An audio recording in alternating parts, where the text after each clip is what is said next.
Enigmas y paradigmas del siglo XXI. Descubre junto con nosotros los enigmas y paradigmas del siglo XXI. Acompáñanos todos los lunes a partir de las 16 horas, transmitiendo a través de nuestra página web www.alabanet4y5.com. Enigmas y paradigmas del siglo XXI con Tomás López.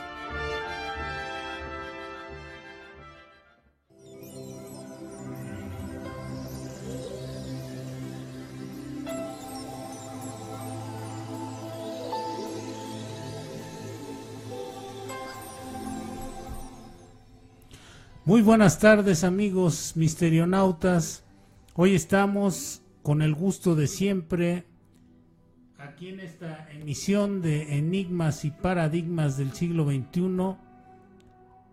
Hoy vamos a hablar de un tópico, de un tema, de una gran controversia, un tema muy controvertido, un tema que indudablemente ha cautivado durante siglos y no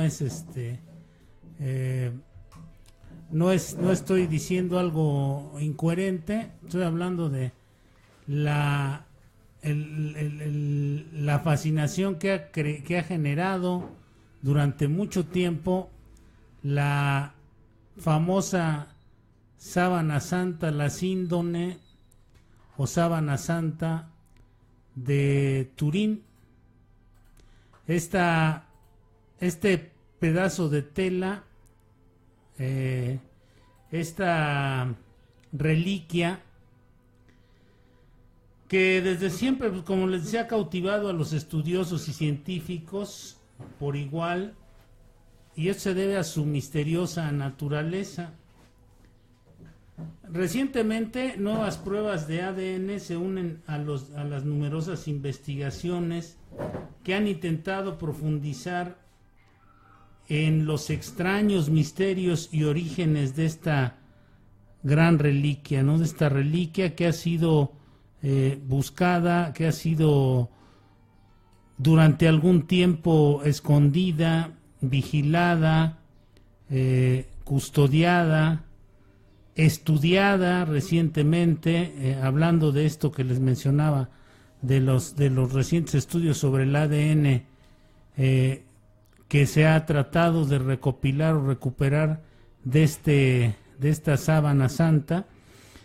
Y bueno, hoy por algún problema de tráfico, nuestro otro conductor, Marco Alejandro Hernández, está por ahí atrapado en el tráfico. Yo creo que no tarda mucho en llegar al programa, pero vamos a comenzar. Aquí en los controles y en la producción está, como siempre, este genio de la cibernética, nuestro productor y máster de los controles. Se encuentra aquí con nosotros Damián Mata. Damián, buenas tardes. ¿Qué tal? Muy buenas tardes. Bueno, pues aquí ya reportándonos aquí en el programa de Enigmas y Paradigmas del siglo XXI. Y la verdad es algo que es muy apasionante. A mí siempre me llamó la atención lo de la sábana, ¿no? Que es mucha controversia, que es verdad, que es un mito, que es una falsificación, que han hecho falsificaciones, que han hecho arreglos. Pero ahorita el profesor Tomás nos va a poner en regla y nos va a disipar todas las dudas. Buenas tardes. Buenas tardes. Bueno, pues les decía, esta reliquia tiene muchos puntos de vista, ha sido objeto de muchas afirmaciones, ha sido objeto de denostaciones tremendas, se ha considerado, incluso por gente del mismo clero, como una falsificación, pero lo cierto es que hasta nuestros días no se ha podido comprobar y miren que es algo para la tecnología actual es algo que es incluso, resultaría incluso hasta ofensivo en cierto sentido, el que no se pueda todavía comprobar justa y exactamente si esta famosa síndone de Turín, esta sábana santa de Turín, es verdadera, si fue el sudario donde Jesús de Nazaret, este personaje también mítico, este personaje emblemático de la cultura de buena parte del mundo, de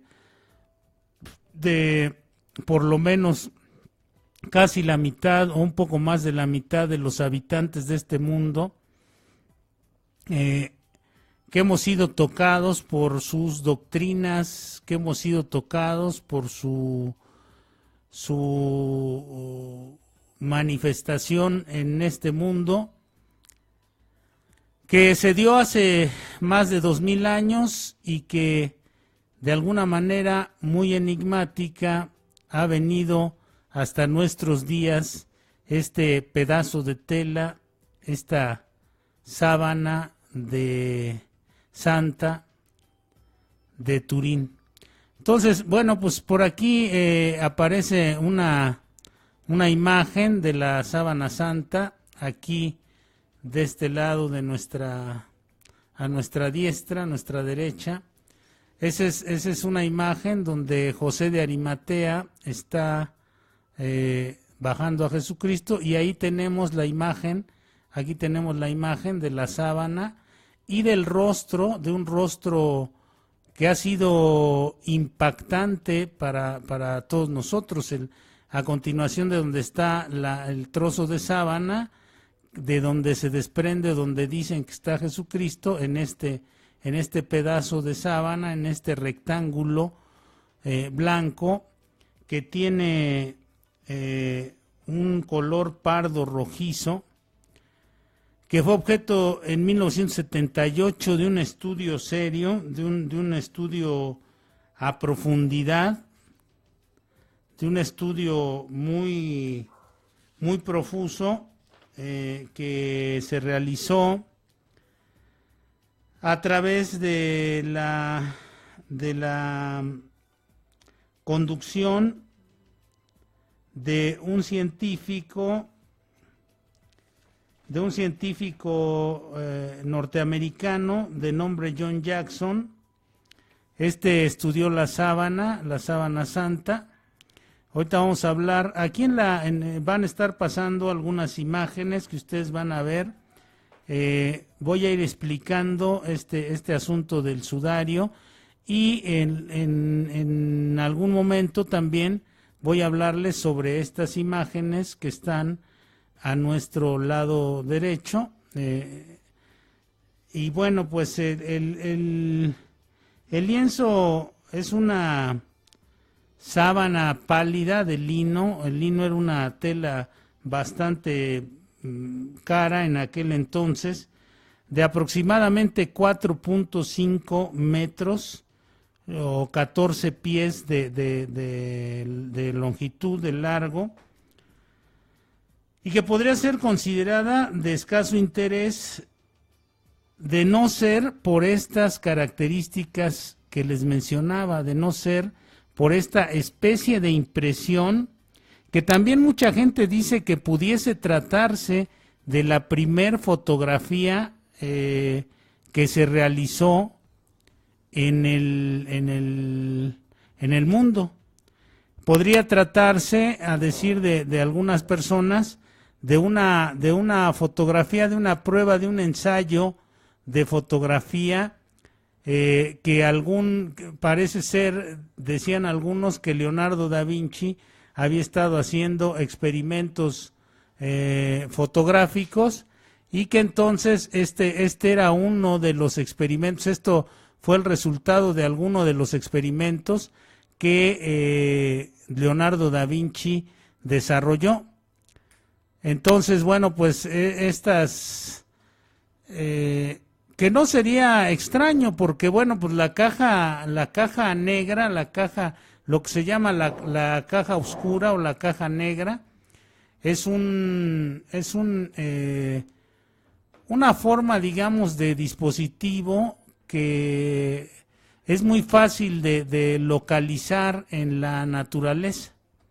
Nosotros podemos localizar una caja negra, podemos hacerla muy fácilmente. Nada más se trata de hacer una caja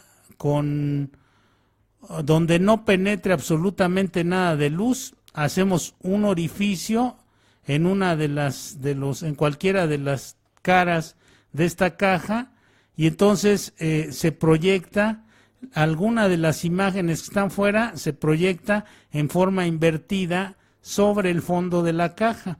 Entonces no sería nada extraordinario, nada extraño que en algún momento alguien se hubiera dado cuenta de esto hace mucho tiempo, no necesariamente cuando aparecen los daguerrotipos y todo este tipo, todo este cúmulo de conocimientos que dan origen a la fotografía. Louis Daguerre, aquel francés, que en Francia fue donde se dieron todos estos estudios con los hermanos Lumière, con Daguerre, con todas estas gentes que desarrollaron la fotografía. Entonces no sería extraño que en aquella época algún genio como Leonardo da Vinci, el mismo Leonardo, hubiese sido quien estuviese haciendo experimentos con la fotografía y plasmara en el fondo, en esta sábana, alguna imagen de algún dibujo, de alguna pintura, de alguna cuestión así, porque mucha gente dice o habla de que esto que está plasmado en la sábana generalmente es producido, mucha gente dice que es producido por una radiación. Entonces, miren ustedes, esta imagen de un hombre estirado con las manos cruzadas en medio de digamos a la altura de sus genitales, se adivina sobre la tela con la vista frontal y la vista posterior de la cabeza, y se encuentra justo con el medio sudario. Lo que sugiere que ahí se envolvió un cadáver desnudo por ambos lados, de la cabeza a los pies, que levantaron de la tumba. Hay que recordar la historia bíblica, donde nos dice que Jesús de Nazaret fue aprehendido por los soldados romanos, que fue brutalmente golpeado, que fue juzgado, después fue brutalmente golpeado, liberaron a un ladrón, a Barrabás, y dejaron a Jesús condenado a muerte, y entonces lo hicieron escarnio de él, lo maltrataron, lo golpearon, según estos pasajes bíblicos, en una forma brutal, en una forma terrorífica, con látigos, con puntas de metal y cosas de este tipo. Hay un ejemplo, digamos, que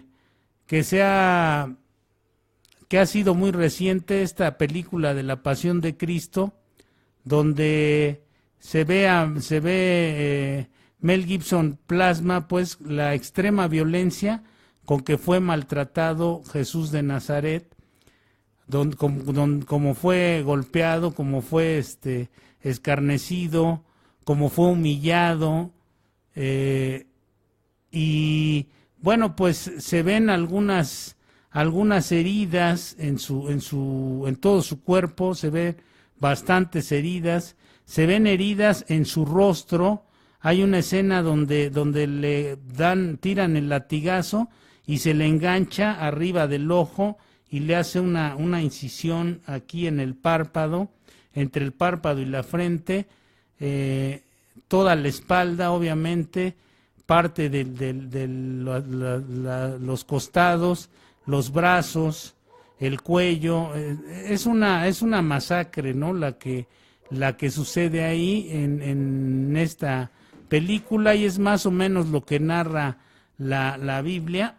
Entonces, bueno, pues todas estas cosas tendrían que verse reflejados, todos estos golpes, todas estas, además de la corona de espinas que se le pone al nazareno en la cabeza cuando está cuando está siendo juzgado, cuando le preguntan que si es un rey y todo este tipo de cosas, y entonces él responde que sí, que es el rey de los judíos, y estos gentes, los romanos, pues le deciden ponerle una cruz, le dicen un rey debe llevar una cruz, y le ponen le ponen una corona, debe llevar una corona, dicen un rey debe llevar una corona, le ponen la corona de espinas, y pues también tendría, por la cantidad de espinas que se ve en la corona,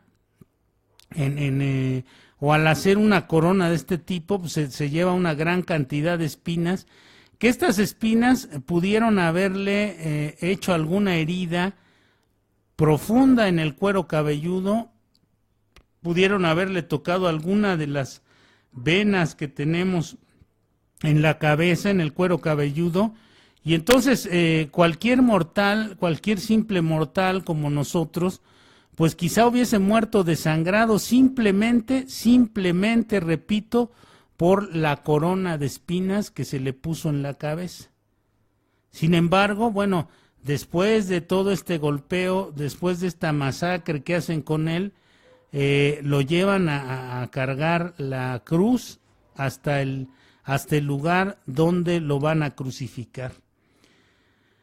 Así es que bueno, pues todos estos rastros de violencia extrema que habían ejercido los romanos contra Jesús de Nazaret, después de esta masacre terrible que habían hecho con él, con su cuerpo, debió haber dejado muchos más rastros en el sudario ¿no? Porque además todavía en la cruz le meten un lanzazo en uno de sus costados. Dicen algunos que debajo de la quinta costilla. Si fuese debajo de la quinta costilla sería a la altura del pezón. Más bien yo creo que fue entre la sexta y séptima costilla, pero en esas costillas también, entre la sexta y séptima costilla, está el hígado, y una herida en el hígado sería prácticamente mortal también.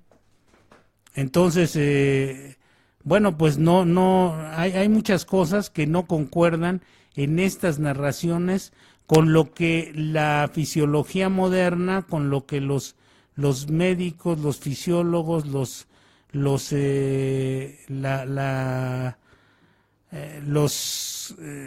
que se dedican a este tipo de ciencia, de la medicina, podrían refutar de alguna forma, ¿no?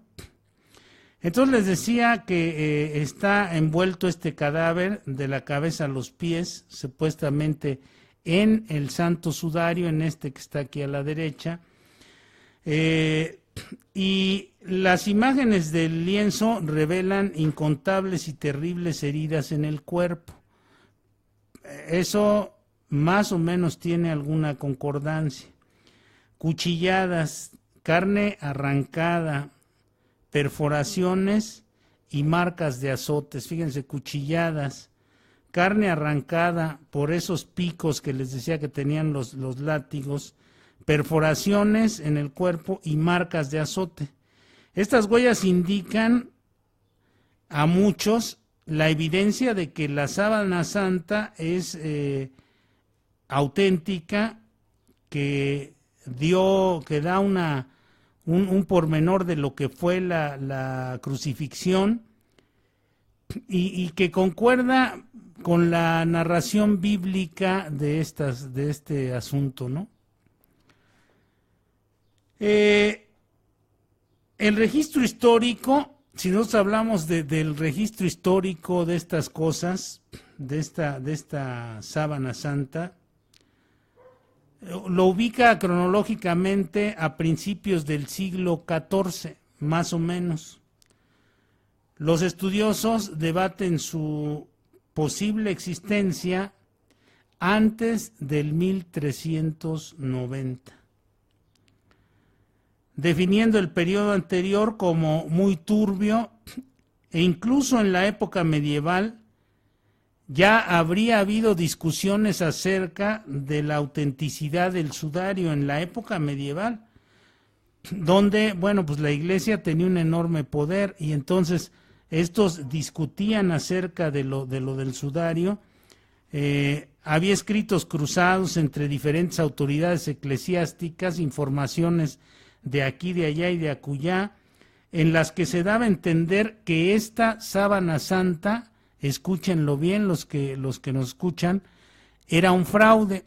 ¿Ustedes qué opinan? Si gustan emitir sus opiniones, pueden hacerlo al 75 95 10 72. Este es nuestro teléfono en cabina.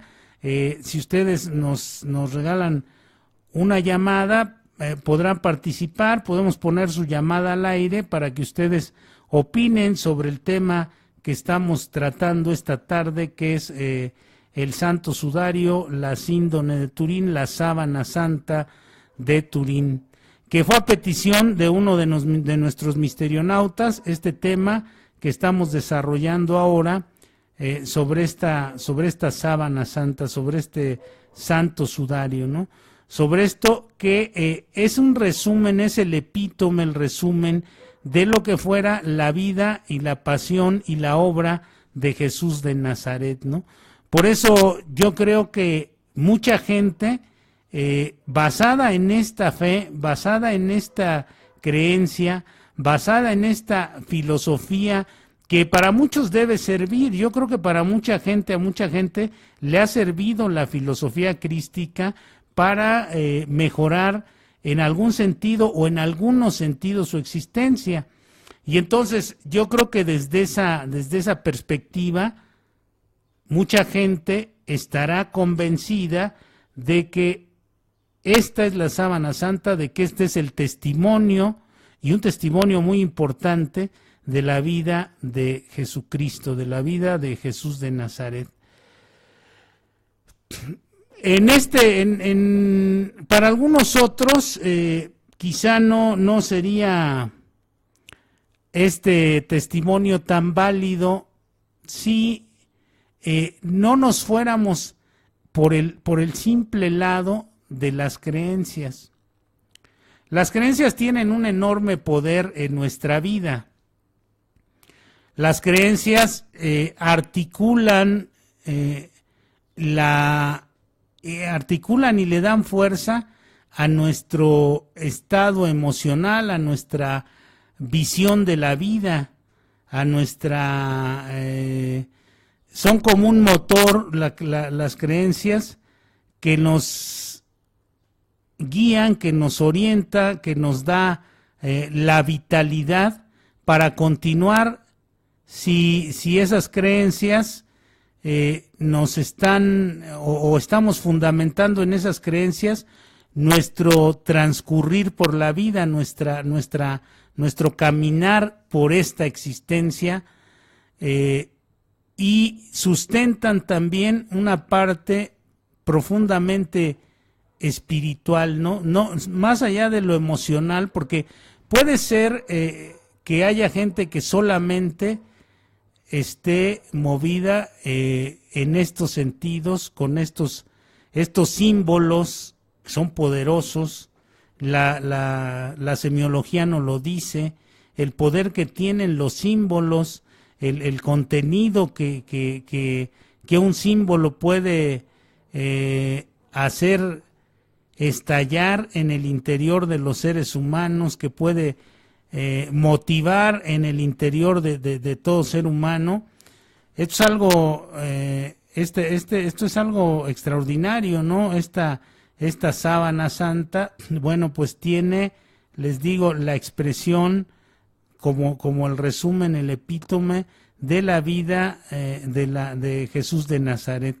Dice Joseph Campbell en el Héroe de las Mil Caras que este tipo de testimonios son testimonios son testimonios que le dan esperanza a la gente común y corriente como yo, de que hubo un héroe que logró trascender el misterio de la muerte, incluso porque, bueno, pues esta sábana santa da también testimonio de la resurrección de Jesús de Nazaret, no solamente de su pasión, de su obra, de su vida y de su muerte, sino también tiene cifrada entre esos rasgos difusos la radiación que dicen algunos que se plasmaron por la radiación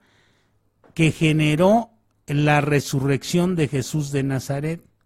Esta resurrección pues es algo también sumamente esperanzador para los simples mortales como nosotros, ¿no? Es como que nos estuviese diciendo, miren, la vida no termina con esto, hay más allá, ¿no? Si ustedes se portan como yo, si ustedes siguen esta filosofía de vida, si ustedes hacen las cosas que yo he hecho, si ustedes son como yo he sido, entonces van a tener derecho a una resurrección. Y entonces por eso es que es tan controversial para muchos y por eso es que es tan definitiva, tan contundente para otros esta muestra, esta prueba, y por eso es que la Iglesia actualmente no ha movido ya mucho el asunto del santo sudario, de la sábana de Cristo, ¿no? De la sábana en que fue envuelto Jesús de Nazaret. Aunque les digo, pues en la Edad Media habían hablado acerca de que pudiera ser que fuera un fraude, una falsificación.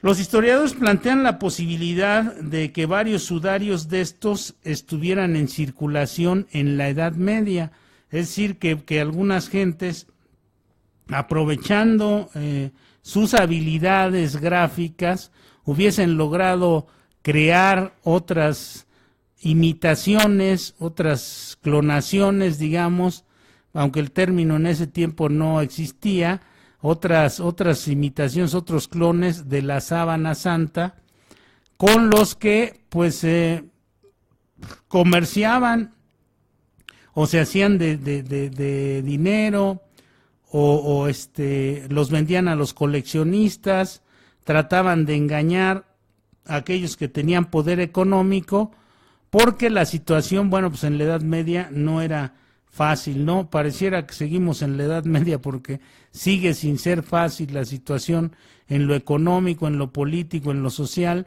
pero era un poco más oscuro todo en aquellas épocas, ¿no?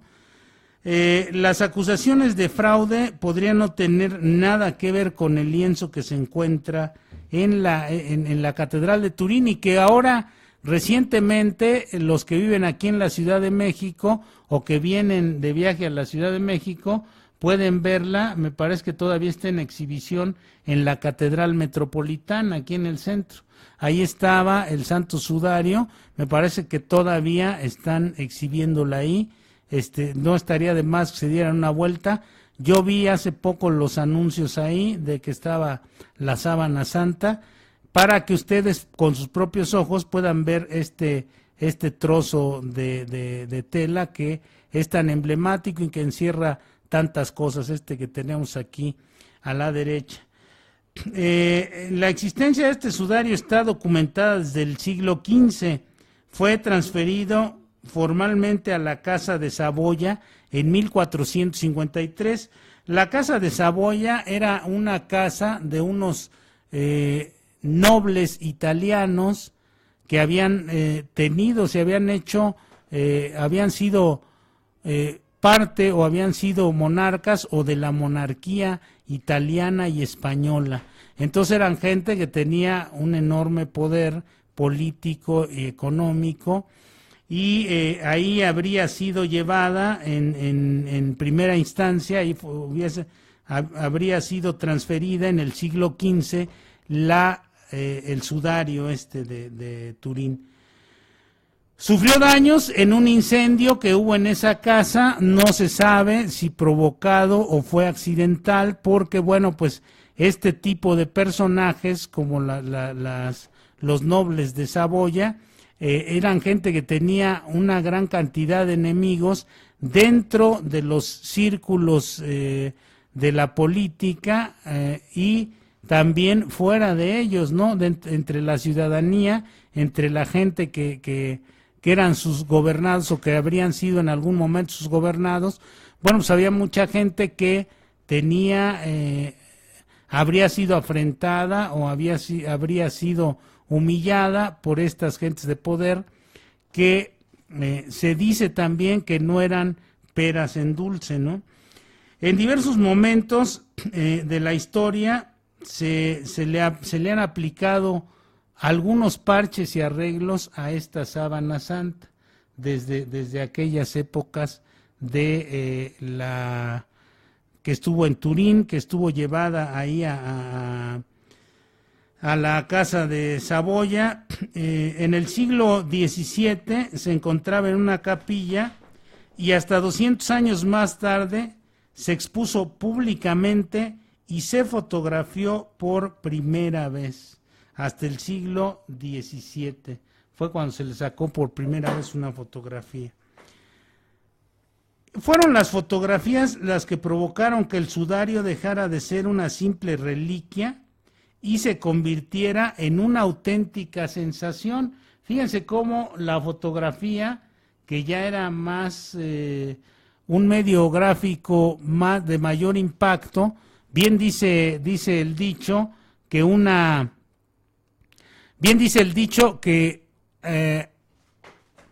una imagen es más elocuente que 1000 palabras, ¿no? Y entonces, bueno, pues estas imágenes ya no solamente era no era la descripción de boca en boca de aquellos que habían visto la sábana y les decían la experiencia de vista, la experiencia que habían tenido con esta sábana santa, sino que ya habría fotografías en ese entonces, en el siglo XVII, y hasta 200 años más tarde, hasta el siglo XIX, ya que fue fotografiada y fue públicamente ya más famosa. Digamos que saltó a la fama cuando apareció la fotografía. Entonces, las fotos no parecían demasiado interesantes por sí mismas hasta que comenzaron a ver los negativos, en los cuales se detalla la imagen de un hombre de barba y cubierto de heridas. Se hizo claramente visible este asunto, ¿no? Ya a través del negativo, porque bueno, pues en las imágenes tomadas de la fotografía normal no se veían estas cosas, pero a través del negativo aparecen estas otras. Ahorita en la siguiente imagen de las que estamos viendo, aquí aparece ya el rostro, este rostro que está enseguida de la sábana. Ese es el rostro del negativo, el que aparece en el negativo. En ese momento, en el momento en que aparece este rostro, es cuando se da ya donde tiene un giro dramático este asunto de la sábana santa, ¿no? Se había sospechado hasta entonces que las manchas e imágenes habían sido pintadas sobre el lienzo de lino por algún artista en algún momento de la historia de esta sábana, que algún artista habría agarrado el pincel y se habría puesto a trabajar sobre la sábana para darle quizá algunos matices, algunos efectos más dramáticos, lo que resultó que no fue cierto, ¿no? Las imágenes no fueron pintadas, pero este descubrimiento del negativo, de la imagen del rostro, cambió todas estas teorías y convenció a muchos de que las imágenes eran producto del sudario de un cadáver humano real, de un cadáver de una persona con características similares a las de Jesús de Nazaret. Algunos cristianos creen que la imagen fue proyectada del cuerpo de Jesús a la tela gracias a una emisión de luz divina o energía tras su resurrección, lo que les comentaba hace un momento, ¿no? Que en el momento de la resurrección de Jesús de Nazaret, por eso les decía que tiene tal valor simbólico la sábana santa, porque no solamente indica, no solamente resume la obra de Jesús de Nazaret, sino que, y su muerte, sino que también muestra lo que podría ser la resurrección de este personaje también controversial en cierto momento y muy apreciado en otros momentos por gran parte de la humanidad. Yo creo que vamos a ir a los saludos y vamos a ir si hay preguntas, vamos a ir también a un corte y regresando continuamos con este tema, vamos con el desenlace, que es una parte muy interesante. Vamos a ir haciendo un análisis pormenorizado de algunas de las cosas que pudieran ser en cierto sentido ilógicas o incongruentes con lo que dicen los médicos forenses, lo que dicen también los fisiólogos. Entonces, bueno, nos vamos a Sí. los saludos. Sí, claro, pues aquí está reportando la persona que comentó, bueno, más que nada propuso el tema de la sábana. Dice, saludos al maestro Tomás, estoy muy emocionada ya que yo propuse ese tema. El día de hoy es una realidad. Soy Mónica de Cuautitlán Izcalli.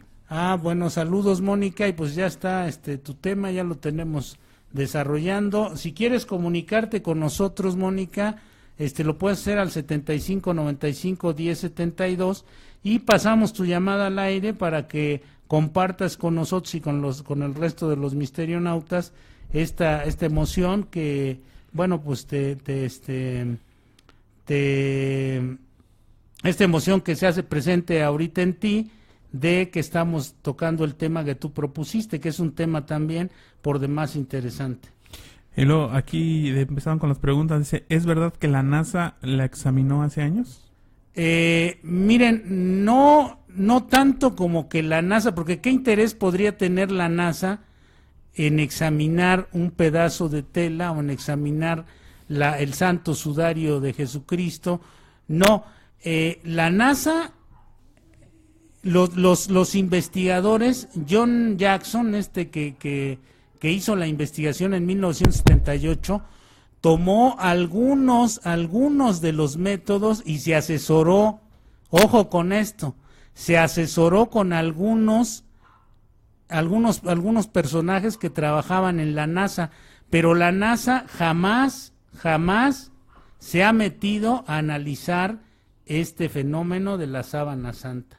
Ojo con eso, porque mucha gente tramposamente, no sé si del clero o o gente con otro tipo de intereses, ha dicho que la NASA investigó la sábana santa, igual que dicen que la NASA investigó también la pintura de la Virgen de Guadalupe, y la NASA no investigó nada de esas cosas. Los científicos que investigaron estas reliquias se asesoraron con gente de la NASA, mas no fue la NASA la que organizó y encabezó la investigación. Muy bien, bueno, pues por aquí está Ricardo, dice, muy emocionante el tema, saludos desde la Ciudad de México. Saludos a Ricardo. Dice, hola, escuchándolos desde San José, California, saludos, muy interesante su tema. Saludos a San José, California. Saludos, soy Antonio, qué buen acierto con este tema. Saludos a Antonio. Bueno, y que manden saludos del grupo San Francisco AA, Teoloyucan, Estado de México. Saludos al grupo San Francisco, a los compañeros del grupo San Francisco de Teoloyucan. Y bueno, si quieren ustedes hacer sus comentarios, si quieren ya que pasemos sus llamadas al aire para hacer un poco más interactivo el programa, nos gustaría que se comunicaran con nosotros y podamos ir trabajando con ustedes, ¿no? En conjunto con ustedes para que se enriquezca más el programa, ¿no? Yo creo que Marco Alejandro no tarda en llegar, pero nosotros seguiremos dándole aquí al tema. Sí, bueno, leo el último saludo. Sí. Dice, Si hola. hay otros, pues los leemos. Sí, nosotros. dice, hola, buen día, felicidades por el programa. Soy de Tizatlán, Puebla. Saludos a Tizatlán. Tizatlán, Puebla. Dice, hola, soy Efraín, salúdenme. Hola Efraín, saludos. No nos dijiste de dónde eres, pero No dejó nada pero más. bueno, un saludo y un abrazo y gracias por escucharnos. Buenas tardes, Tomás. Como siempre, muy interesante el tema. Gracias. Saludos de Silvia desde Dallas. Silvia, ¿cómo se llama?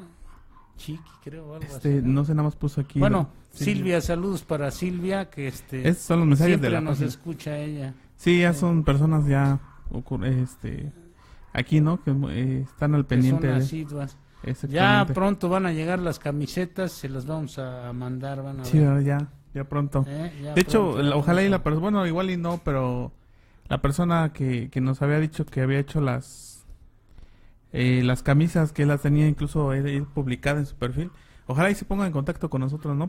Sí, para que podamos poner Vamos, la guiarnos. imagen y es más, nos apegamos a esa imagen. Si la persona que nos hizo favor de hacer la playera alusiva al programa, si nos manda la imagen para que la podamos, o nos dice dónde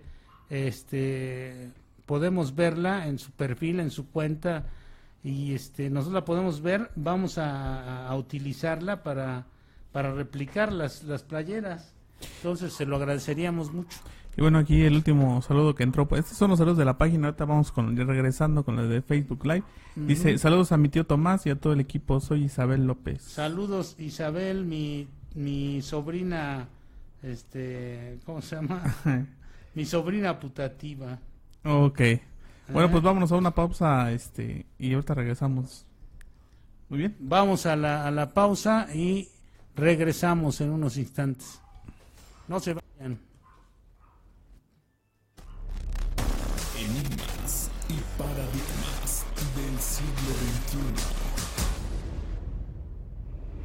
XXI. Enigmas y paradigmas del siglo XXI. Descubre junto con nosotros los enigmas y paradigmas del siglo XXI.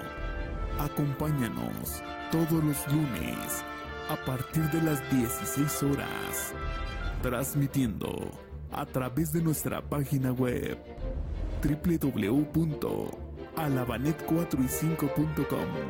Enigmas y paradigmas del siglo XXI con Tomás López.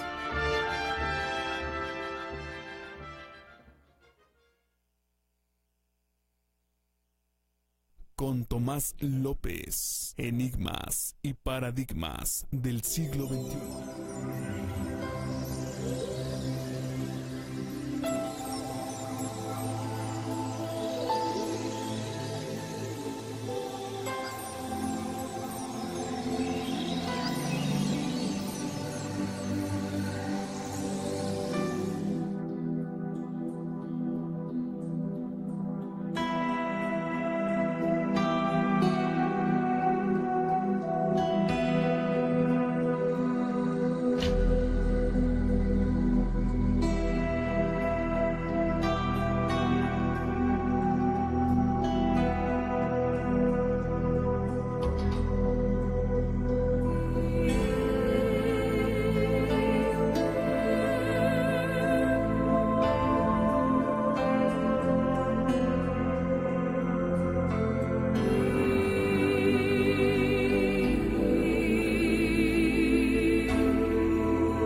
Y bueno, pues seguimos adelante aquí en el programa de Enigmas y Paradigmas del siglo XXI.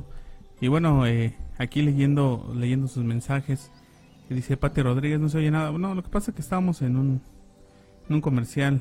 Bueno, más bien una pausa, ¿no? Porque ni comercial. Dice Esmeralda Cruz, dice saludos. Miguel Rivera, saludos. Francisco Javier Valderas dice listo para escuchar el tema de hoy. Pati Rodríguez, más volumen. Sí, bueno, ya le hemos subido. Dice Baudelio Gaitán, saludos. Susana Flores le manda saludos. Rubén Quero, saludos. Rogelio Arellano, saludos. Rosa María Sánchez Miranda, saludos. Maita Riet, saludos, ¿no? Marita Riet. Pues me imagino que es ella, ¿no? Bueno, no dice Hernández, nada más dice Marita Riet. A lo mejor se cambió el nombre, ¿no? Saludos a todas estas personas, especialmente a Marita Riande, que acaba de hacer su cumpleaños. Dice Isauro, dice un saludo a todos desde Santa Fe, California. Francisco Bravo, mejor comparte de AA. Bueno, este es un programa de enigmas y paradigmas. En un momento pues nos vamos a pasar al otro programa, ¿no? Dice Maritza S. González, saludos a todos. Yo siento gran misterio de este tema. Yo vi un documental y sí creo que es verdad, solo que ocultan mucha información. Bueno, pues sí, Maritza. es lo que vamos aquí tratando de mostrar, Maritza, lo que es los datos que nosotros hemos ido recopilando en base a investigación y todo esto respecto a lo de la sábana santa, ¿no? A la síndone de Turín, a la sábana esta santa de Turín, que bueno, pues nos da la pauta a muchas cosas, ¿no? A muchas especulaciones. Hay mucha gente que está a favor y mucha gente que está en contra, ¿no? Eso es lo que sucede. Dice aquí, hola, buenas tardes. ¿Qué tan fiables son los resultados del carbono 14 que se realizó a la sábana? Los resultados del carbono 14, ahorita vamos a hablar de esto, son bastante deficientes los resultados la forma en que manejaron los resultados estos producto del estudio de 1978 y luego en 1988 volvieron a hacer algunos estudios, pero a mí me parecen bastante tramposos la metodología que utilizaron en estos estudios, no tanto los estudios por sí mismos, sino que el resultado de estos estudios, porque bueno, pues resulta que lo que arrojaba el carbono 14 era que la antigüedad de esta sábana era de entre 1260 y 1390. Entonces, bueno, pues no correspondería a la época en que fue crucificado Jesús de Nazaret. Esos fueron lo que dataron con las pruebas de carbono 14, que según yo, desde mi perspectiva, por lo que analicé en la información que describen ellos en el artículo donde menciona John Jackson esta información, aquí en la galería tenemos una foto donde están los tres científicos, John Jackson y los otros dos que hicieron las pruebas del carbono 14, y está detrás de ellos, ahí aparece la foto en este momento, aquí está la fotografía en este momento, y atrás dice 1260, 1390, y hasta uno de ellos, el del lado derecho, está así como con una cara de sorpresa y como esperando a que se le hicieran algunos cuestionamientos adicionales por esta fecha que había salido, ¿no? Bueno, y aquí dice, ¿por qué si es falsa la Iglesia no condena su exhibición y hasta el Papa va a venerarla? Porque es un puntal de la Iglesia. Recuerden que todas las religiones, este tipo de creencias, este tipo de credos, dogmas, doctrinas y todas estas cosas se basan principalmente en su simbología, en la iconografía religiosa, y entonces en el mito. Y entonces, bueno, pues uno de los misterios más grandes, en el misterio también, uno de los mitos, de los misterios más grandes, parte de la mitología de la Iglesia cristiana, es esta sábana santa. Entonces, la Iglesia se daría un balazo en el pie a sí misma si dijera en algún momento que la sábana santa no es real, ¿no? Como ha hecho, por ejemplo, canonizaron a Juan Pablo II, que fue gran amigo de Marcial Maciel, uno de los pederastas más consumados del siglo XX. Lo protegió hasta las últimas consecuencias Juan Pablo II, a sabiendas de que este señor era un delincuente, un violador, un pederasta. Y resulta que la Iglesia santifica a Juan Pablo II. Entonces, bueno, pues no es lo que estamos comentando. No puede decir, no puede reconocer que estos pilares, esto que se ha ido convirtiendo en pilares de la religión, como esta sábana santa, esta síndone de Turín, que está en la ciudad de Turín, obviamente, y ahora está, me parece que les decía, aquí en la catedral, en la Ciudad de México. No puede ser que esta sábana sea anulada, porque sería como quitar de golpe y plumazo gran parte es más, el sentido que tuvo la vida de Cristo, porque el final de la existencia de este hombre, de Jesús de Nazaret, fue su sacrificio por la humanidad. Él, entre comillas, se sacrificó por los pecados de nuestra humanidad. Y entonces, si en algún momento se dijera que esa no es la sábana santa, que el cuerpo que estuvo envuelto ahí no era el de Jesucristo, entonces la Iglesia perdería uno de sus más grandes descubrimientos, de sus más grandes misterios, de sus más grandes símbolos. Entonces, te ponía el ejemplo de lo de Juan Pablo II, porque esa es la cuestión, ¿no? La Iglesia no puede en ningún momento decir que esto no fue así. Y dice, ¿la sábana santa es una reliquia? ¿Puede ayudar a la fe? Claro que es una reliquia y sí, tiene razón este misterionauta. Gonzalo Hernández. Gonzalo Hernández tiene mucha razón. Es un símbolo de fe, es como la cruz donde crucificaron a Cristo, que ya no hay más que unas astillas por ahí que de repente ponen en el Vaticano y en algunos otros lugares, ponen ahí, o en alguna iglesia por ahí ponen unas astillas diciendo que eso es parte de la cruz donde pusieron a Jesús de Nazaret. Entonces, bueno, pues sería sería un revés muy fuerte a la Iglesia Católica si se descubriera o se dijera abiertamente y ellos reconocieran que la sábana santa no es el sudario en el que fue envuelto Jesús de Nazaret. Bueno, pues hasta aquí ahorita son los mensajes que han entrado. Muy bien, seguimos aquí atentos por si nos llama nuestra amiga que nos hizo favor de sugerir el tema, para que podamos pasar su llamada al aire y bueno, pues ella nos dé su opinión. Aquí las opiniones de ustedes son muy valiosas para nosotros. Fíjense, por ejemplo, hay algunas incongruencias, algunas inconsistencias, donde se supone que tiene que Jesucristo fue clavado en la cruz. Siempre nos sacan que fue aquí en la palma de la mano, que aquí le metieron los clavos en las palmas de las manos. Si a alguien le metieran los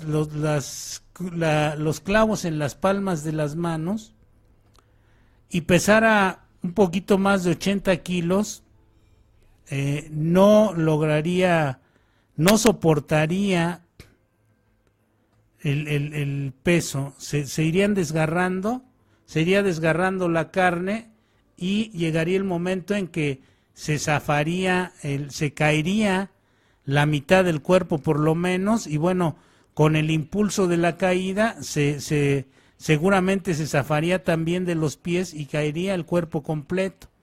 Ahora, la crucifixión era un método no solamente de castigo para el crucificado, era un método de castigo y de intimidación para el pueblo raso, para el pueblo en general. Crucificaban a la gente para darle un escarmiento a la gente, para darle un escarmiento al pueblo. Crucificaban a alguien y lo ponían en la plaza pública para que la gente viera que que no debían actuar así, que no debían pensar como esa persona, porque el castigo sería que los crucificaran. Y entonces, si los romanos tenían una práctica enorme, porque uno de sus métodos más comunes de castigo y de intimidación al pueblo era la crucifixión. Y entonces, si estos hombres crucificaban a la gente para darle escarmiento al pueblo, es poco probable que le hubieran metido los clavos en las palmas de las manos como lo ponen en las películas. No tendría que haber sido en las palmas de las manos, tendría que haber sido en otra parte de la mano. Hay una parte de la mano que está no exactamente en la palma, hay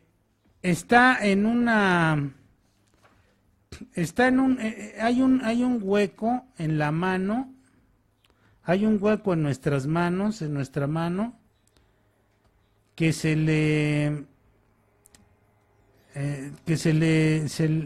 donde sí podría de alguna forma, y se ha probado con gente que se ha crucificado así, se llama el espacio de Destot. Este espacio de Destot está más o menos a esta altura, está por aquí. Y si clavaran si metieran el clavo aquí, más o menos por este lado, por este sector de la mano, entonces en el espacio de Destot, ahí probablemente sí resistiría el peso de la persona. Seguramente los legionarios romanos sabían estas cosas, aunque no fueran fisiólogos ni fueran médicos o este tipo de cosas, lo harían así. Un científico de apellido Marbet crucificó un cadáver y le metió los clavos en esa parte del cuerpo para ver. Lo hizo de manera, digamos, a manera de investigación para emular la crucifixión, y entonces clavó en el espacio de Destot las manos del Nazareno, no del Nazareno, de un cadáver. Tomó un cadáver de un anfiteatro, obviamente con todos los permisos dados y toda esta cuestión, y lo crucificó y le clavó en el espacio de Destot y en las piernas, en los pies, empalmó los pies y clavó también en cierta cavidad los clavos estos, y vio que sí podría sostenerse solamente de esa manera. En la palma de la mano no sería posible, o en algún otro sector de la mano que no fuera este espacio, el espacio de Destot, que, repito, seguramente los romanos conocían esta forma de hacerlo, porque el simbolismo de crucificar a alguien era darle un escarmiento al pueblo, que la gente supiera, que la gente se diera cuenta lo que le sucedería si la gente no obedecía y si pensaba de distinta manera. John Jackson también revisó el mantel de Coria, que está en Extremadura, y que este mantel se supone que es el mantel que se utilizó en la última cena, y se supone que este mantel de Coria fue hecho también al mismo tiempo que el Santo Sudario. Entonces, bueno, pues eso es algo, podría ser coincidente o podría ser bastante improbable que hubiese sucedido de esta manera, ¿no? John Jackson estudia estas cosas en 1978, que en esos momentos, ahorita con lo que nos comentaba, con lo de los comentarios que han dejado ustedes aquí en el Facebook, nos preguntaban si la NASA intervino. La NASA nunca intervino. John Jackson encabezaba el grupo de científicos que hizo el estudio, los que revisaron el mantel de Coria y el Santo Sudario, y de alguna forma fueron a buscar a gente de la NASA para que les ayudaran con algunas cosas, merced a la tecnología que tenía la NASA, pero la NASA como tal nunca, esto que quede muy claro, nunca se puso a investigar sobre la Sábana Santa, ni sobre la Virgen de Guadalupe, ni sobre estas cosas, porque luego alguien de manera yo creo que maliciosa o malintencionada, dice que la NASA hizo estudios sobre el sudario, que hizo estudios sobre la Virgen. No es cierto. Consultaron científicos de la NASA o utilizaron o pidieron ayuda para ciertos estudios en la NASA, pero que la NASA hubiese dicho vamos a estudiar el Santo Sudario o el mantel de Coria o esto, no es cierto. Entonces, bueno, este mantel de Coria lo revisaron. Supuestamente el mantel de Coria se los dio José de Arimatea.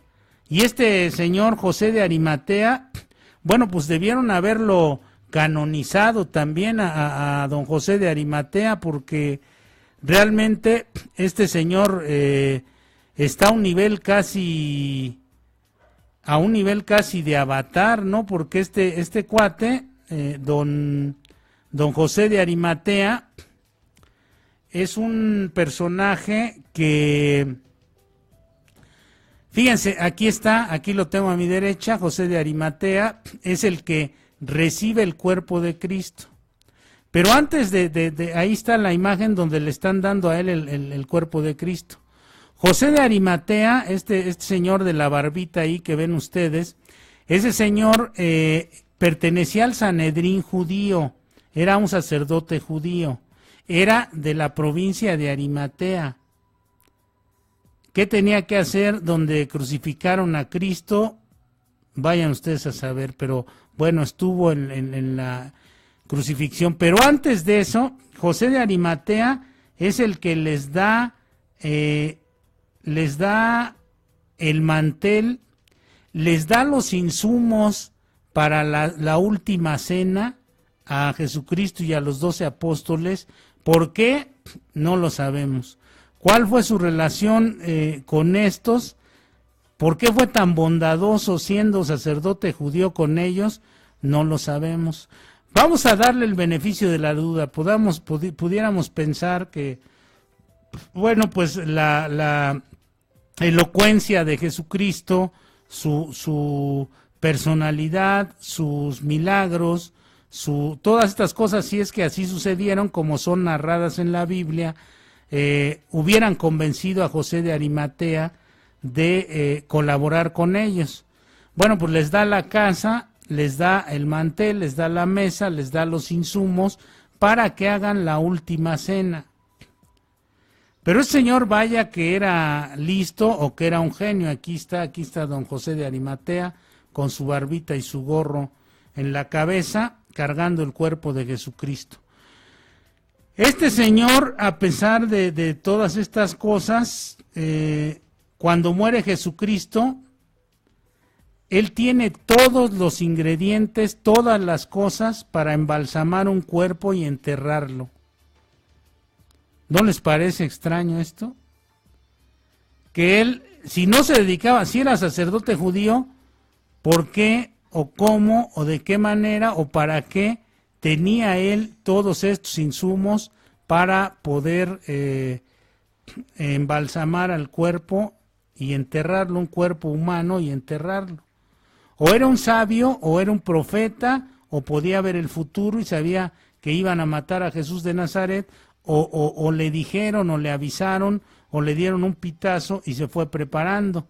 Pero bueno, cualquiera que haya sido la cuestión, a ese señor entonces le debería mucho la Iglesia Católica, como si él ya supiese que todo pasaría, o como si fuese una especie de genio que hubiera entendido todas las cosas que vendrían, que iban a suceder, y entonces está listo para ayudar, para asistir a Jesús de Nazaret. Ahora, hay una particularidad en la que no debemos caer. Todos los que hoy día se den la oportunidad de ir a ver la Sábana Santa aquí al Zócalo, porque me parece que les digo que está en el Zócalo actualmente en exhibición la síndone. Están preguntando si tiene costo. Me parece que no, o tiene un costo mínimo, pero creo que sí tiene costo, porque recuerden que la iglesia no es muy bondadosa para esas cosas, ¿no? Entonces tiene uno que dar un donativo voluntario, me parece, o un donativo ya establecido para que vayan a verla. No le estoy haciendo promoción, pero no caigamos en la pareidolia. La pareidolia es aquel fenómeno en el que a nosotros nos presentan una figura y nosotros vemos lo que está acorde con nuestra experiencia. A nosotros nos pueden presentar 3 puntitos en una hoja y nosotros decimos, se parece a la cara de mi perro. Miren, aquí por ejemplo está una piedra partida y parece que tiene una cara de calavera en medio. Si ustedes la ven, parece una cara de calavera. O cuando uno ve las nubes les encuentra alguna forma, pero de acuerdo a su experiencia. Esa es la pareidolia, es un fenómeno casi de que uno ve lo que uno quiere ver. Entonces, los que vayan a ver la Sábana Santa, vayan con un criterio abierto, objetivo, y no traten de ver lo que quieren ver ahí, ¿no? Tampoco está prohibido, pero pues yo creo que eso es lo menos, digamos, lo menos sustancial para uno, que pueda uno ver aquellas cosas. Porque pues algunos van a ver algunos van a ver ahí a Cristo, otros van a sentir alguna emoción especial, pero es porque estamos precargados. Esta palabra pareidolia viene de la etimología griega eidolón, que significa figura o imagen, eidolón significa figura o imagen o ídolo, ¿no? Entonces, bueno, es un fenómeno psicológico donde un estímulo vago y aleatorio es percibido erróneamente como una forma reconocible. Aquí les digo, ahí aparece una piedra partida y uno le ve, algunos le verán cara de calavera, otros verán como una bola de boliche, etcétera, ¿no? Cada quien va a ver lo que quiera ver en esas imágenes. Había un chiste donde le decían le mostraban a Sigmund Freud ahí un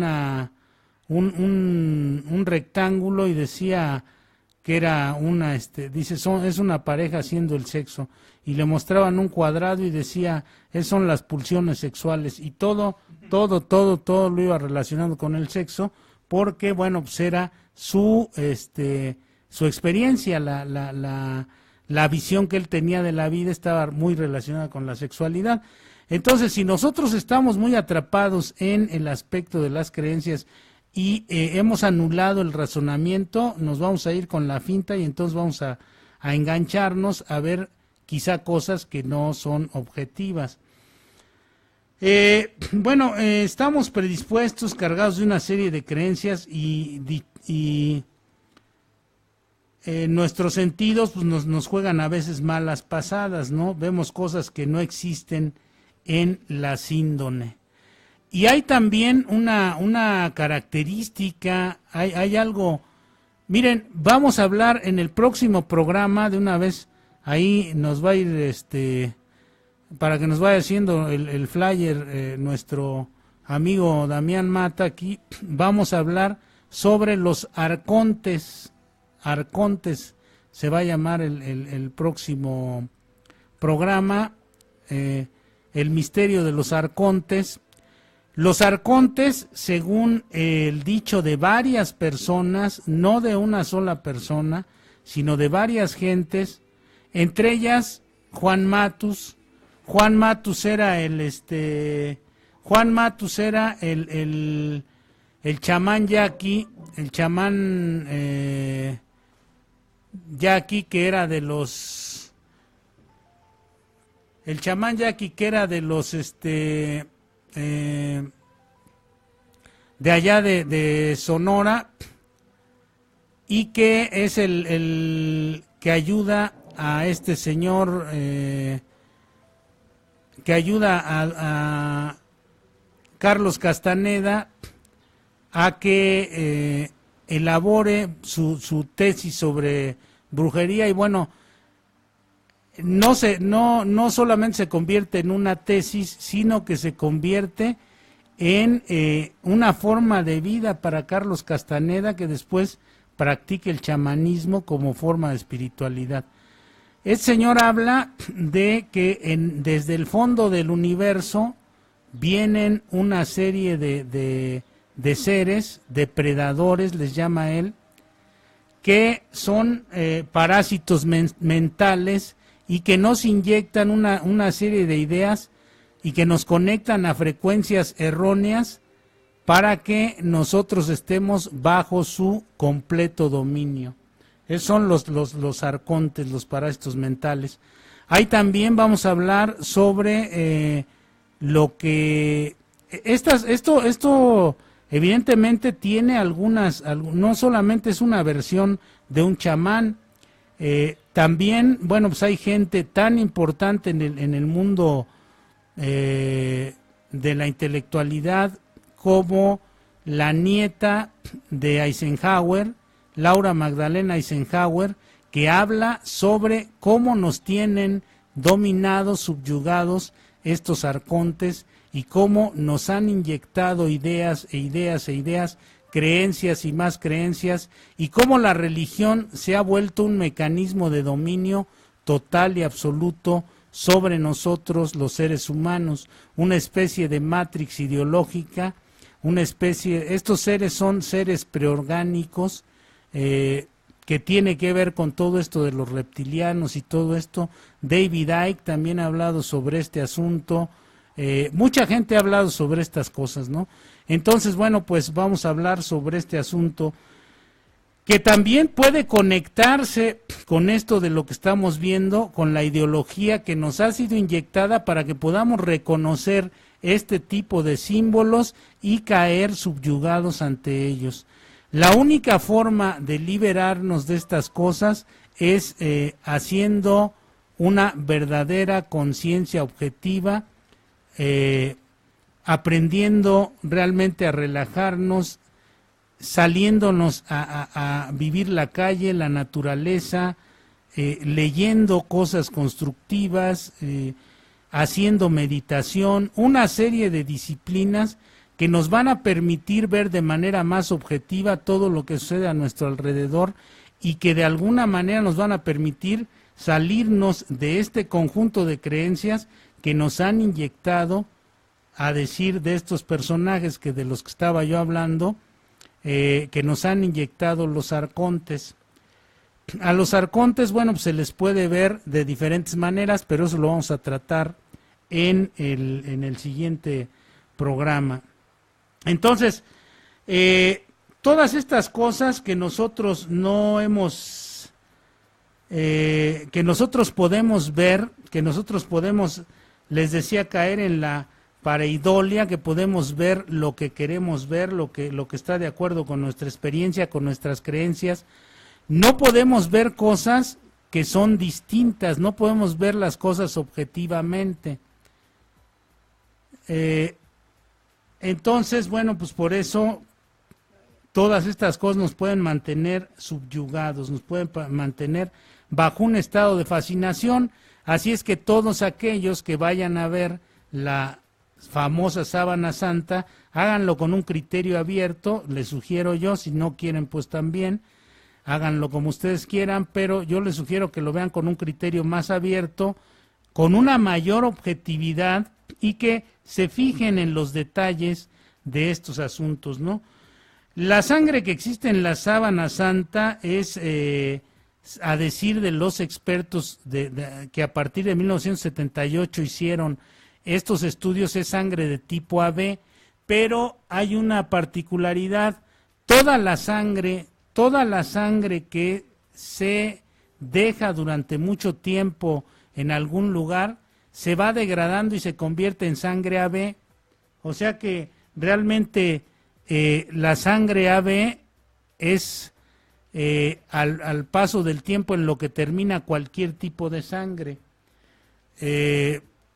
Curiosamente, gran parte del pueblo judío tiene ese tipo de sangre, entonces por eso lo relacionan con un nombre judío, que en este caso sería Jesús de Nazaret. En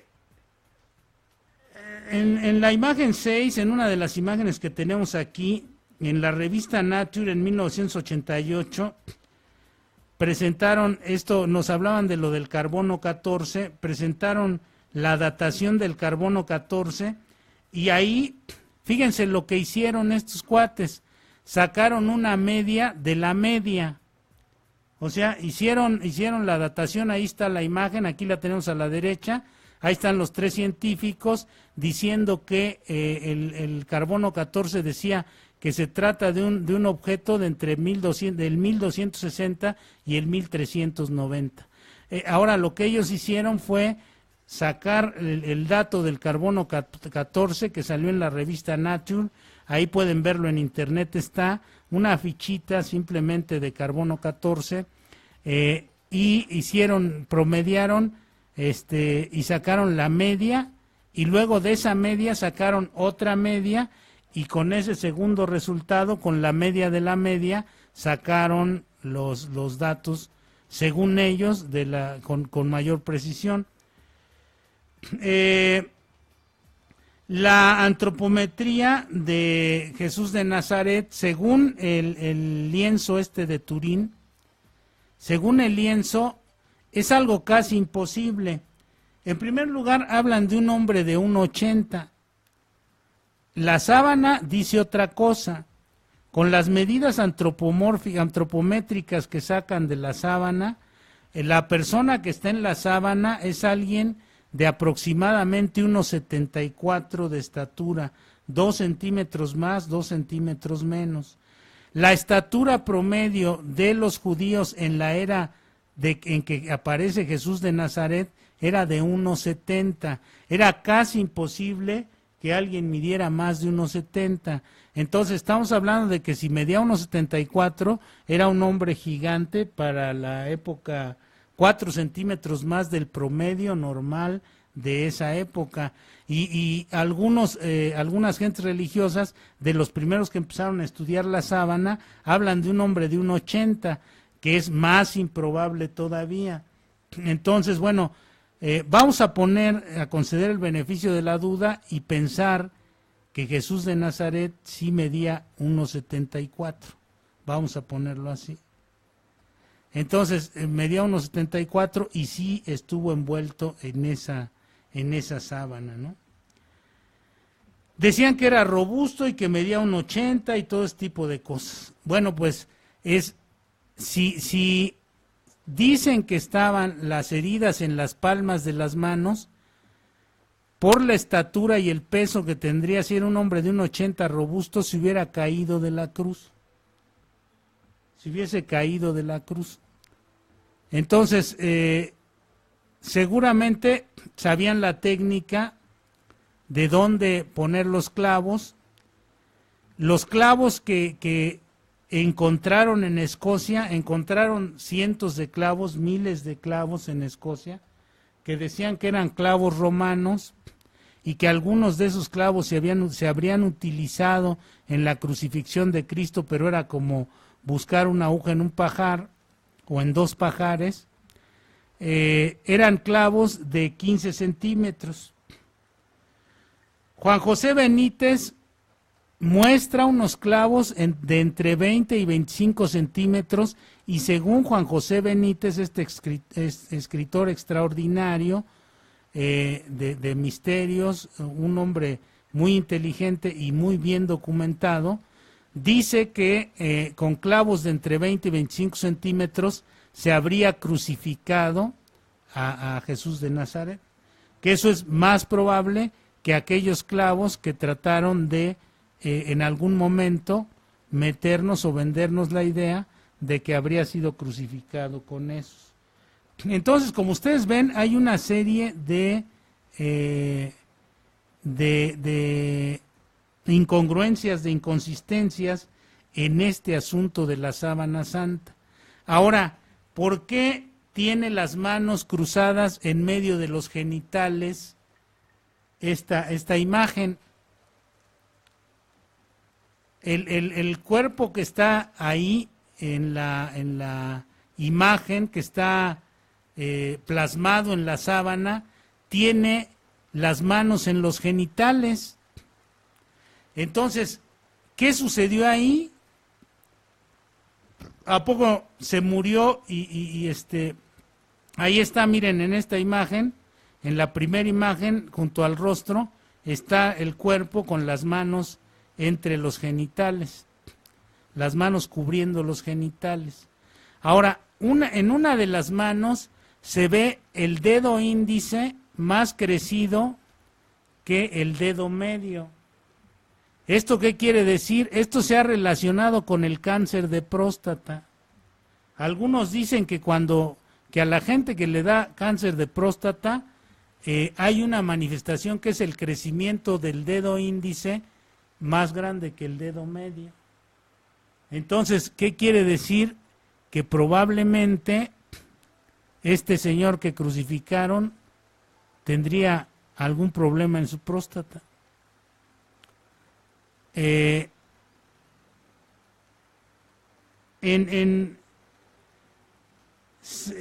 muestra una imagen de unas manos con una mancha a la altura de la muñeca en la que infieren que es uno de los orificios de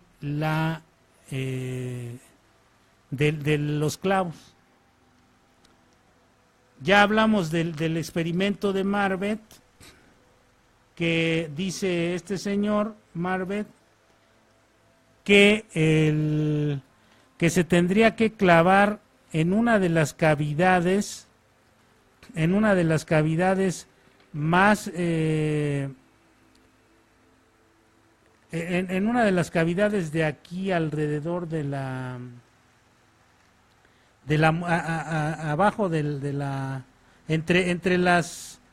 entre los pliegues de la muñeca y la mano hay aquí una cavidad donde se tendría que hacer el clavado, no en las palmas de las manos. O en las muñecas también tendría un efecto, quizá se rompería la mano, se desgarraría o se correría la herida y terminaría por abrirse. Y les decía, bueno, pues si se trataba de tenerlo ahí un buen rato para dar un escarmiento al pueblo, tendrían que saber cómo hacerlo y seguramente sabían cómo crucificar los legionarios romanos. En el espacio de Destot, que es el que dice Marbet, el que crucificó al cadáver, que puso los clavos y que de esa manera resistieron la posición de este cadáver, resistieron la crucifixión de este cadáver. Ahora, ahí vamos a ver ahorita en las imágenes, esta forma es la que asume las manos del predicador y del crucificado. Fíjense, se supone que las manos del crucificado quedaban en esta forma, de esta manera, con el dedo pulgar, el dedo índice y medio levantados y los dos dedos, el anular y el meñique, quedarían doblados. Esa es la posición del crucificado o del predicador. Ahí está, aquí la estamos viendo. Esa es la posición del predicador, del crucificado. Por eso ustedes ven que los papas en Roma, es una señal cristiana, cuando salen a dar la bendición, o los sacerdotes hacen este gesto con la mano, doblan el anular, el índice, ponen sus dos, el medio y el índice, el anular y el meñique los doblan, el medio y el índice los estiran junto con el pulgar y hacen la señal de la Santa Cruz para bendecir a los fieles, ¿no? Es una señal que tiene que ver con la simbología de la crucifixión de Cristo. En ningún momento se ve en ninguna de las manos asumiendo esta posición, sino se ven las dos manos una encima de la otra. Y entonces, bueno, pues ahí hay también algo inconsistente. Ahora, en el rostro de la imagen, ahorita en la primera imagen de esta serie de imágenes, está una parte donde está el rostro de Jesucristo, está la sábana y enseguida el rostro en negativo, y en el rostro no se aprecia más que un golpe en el pómulo. En este rostro que tenemos aquí a la derecha, solamente se aprecia un golpe en el pómulo y el tabique desviado. Después de la golpiza brutal que le propinaron los romanos a Jesucristo, la cargada de la cruz, las caídas y todo esto, es probable, le pregunto al auditorio, al teleauditorio, es probable que solamente tuviese el tabique un poco desviado y un pómulo hinchado, que pudo haber sido producto de un puñetazo de un soldado o de un golpe, una patada, un puñetazo de estos individuos que eran salvajes prácticamente, y además decía yo de la coronación, la corona de espinas pudo haberle atravesado una de las múltiples venas que tenemos en la cabeza y pudo haberle generado una gran hemorragia, pudo haberse hasta desangrado, porque eran espinas bastante grandes y eran un montón de espinas las que traía en la corona esta de espinas. Entonces, ¿por qué el rostro no está lleno completamente de sangre, siendo que habría sido crucificado con la corona de espinas? ¿Por qué solamente tiene el golpe en el pómulo y el tabique medio desviado? Algunos van a decir que son los misterios de Dios o ese tipo de cosas, pero a cualquier ser humano, bueno, pues podría, cualquier ser humano que recibiera una golpiza de ese tipo, en primer lugar, ¿quién sabe si sobreviviría? Después imagínense las pulsaciones, la presión, el estrés, todas las cosas que el cuerpo tiene como respuesta, aunque tuviese mucho dominio de sí mismo, Jesús de Nazaret, aunque tuviese un gran desarrollo espiritual, las reacciones orgánicas no se hubiesen hecho esperar, ¿no? Hubiese estado quizá más en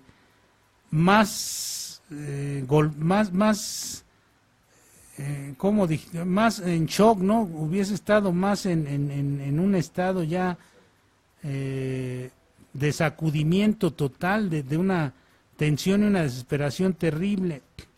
Pero vamos a suponer que tenía tal dominio que todo esto no lo afectó. La lanzada que les decía que le metieron, que dicen que le metieron por un costado en el espacio, en el quinto espacio intercostal, que esa sería el quinto espacio intercostal, sería la altura del pezón. Entonces, bueno, meterle una lanza ahí a alguien, pues sería difícil, y además en la imagen que está en la sábana se ve más abajo la herida, más bien entre el sexto y el séptimo espacio intercostal, y a esa altura está el hígado. Entre la sexta y séptima espaciada intercostal se encuentra el hígado. Entonces, imagínense que le hubieran dado un puntazo, un lanzazo en el hígado. Bueno, pues lo que hubiera sucedido es que seguramente hubiera muerto más rápido de lo que se supone que murió. Ahora, otra de las cosas que a mí me causa alguna interrogante mayor es, les decía yo, y esto lo dejé para el final, ¿por qué tenía las manos cruzadas en los genitales? ¿Por qué estaba tapando sus genitales el cuerpo impreso en esta sábana? Ahí está, ahí lo tenemos. ¿Por qué está con los genitales tapados?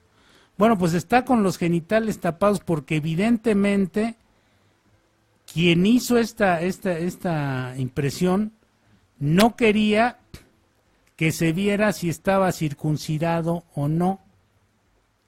La circuncisión era obligatoria entre los judíos.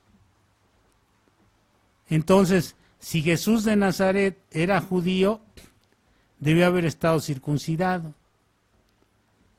Pero probablemente el autor de esta obra, el autor de esta imagen, tenía dudas en eso y decide, en lugar de poner las manos en otra posición, tapar los genitales para no tener que poner ahí alguna o para no evidenciar que no sabía si Jesús estaba circuncidado o no.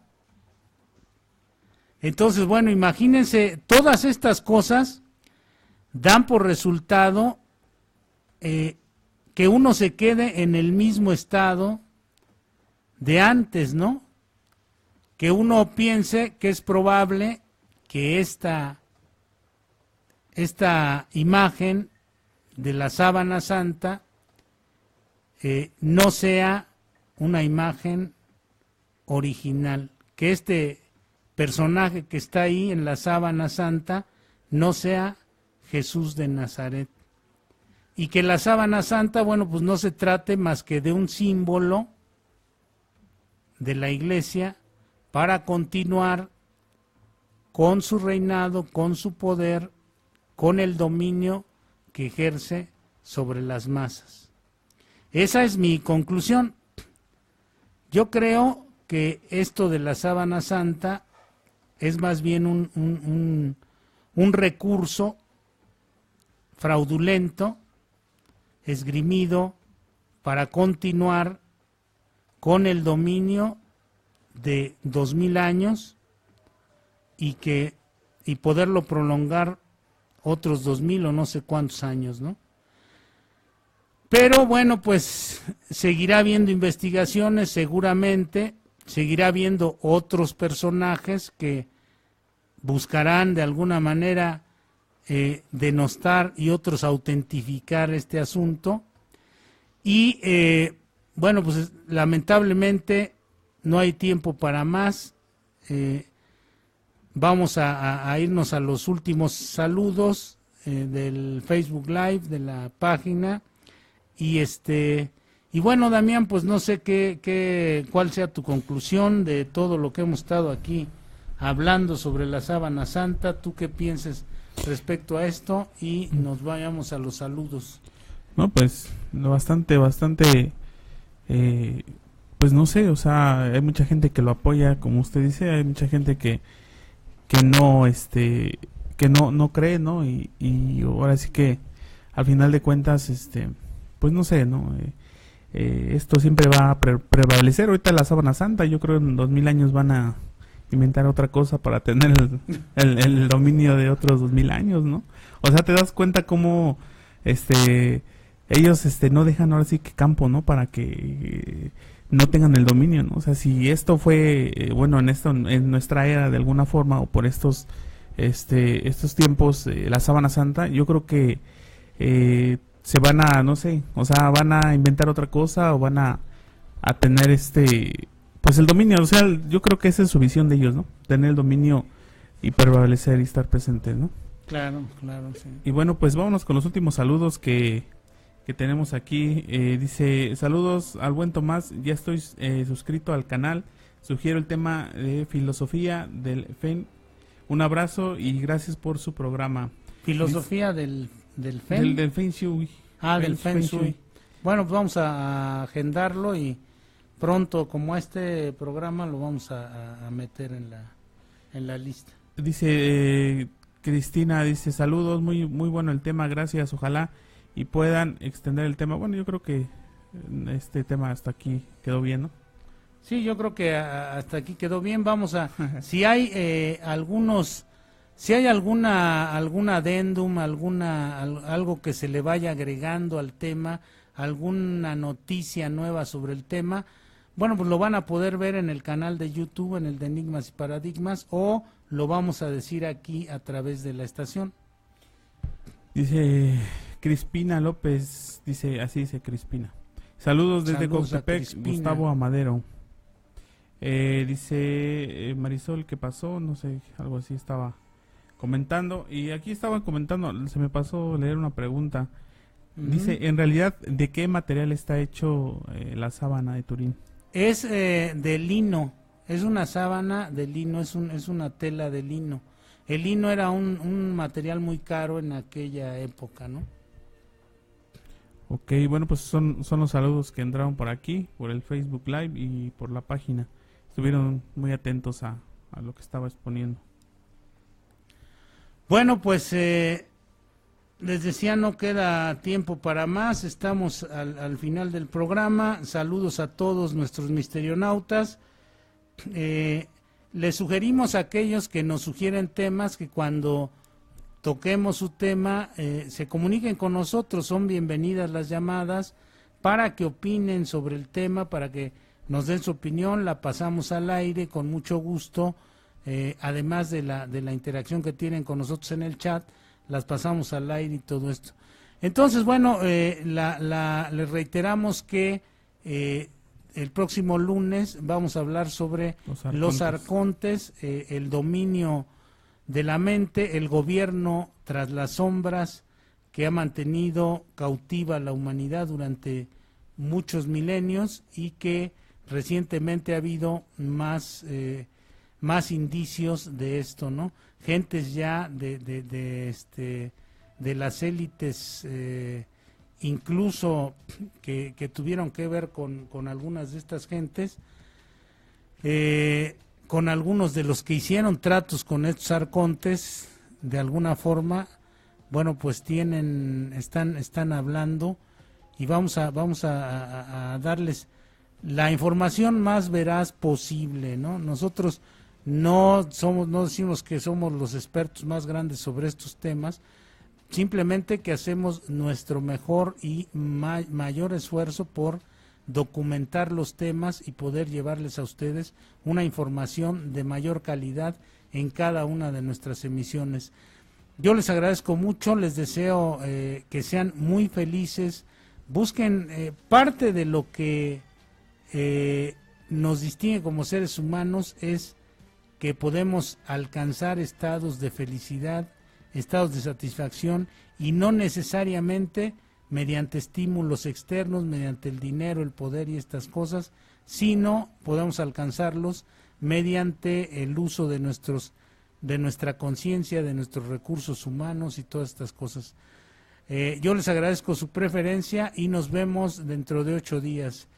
Muchas gracias y hasta la pronto. próxima.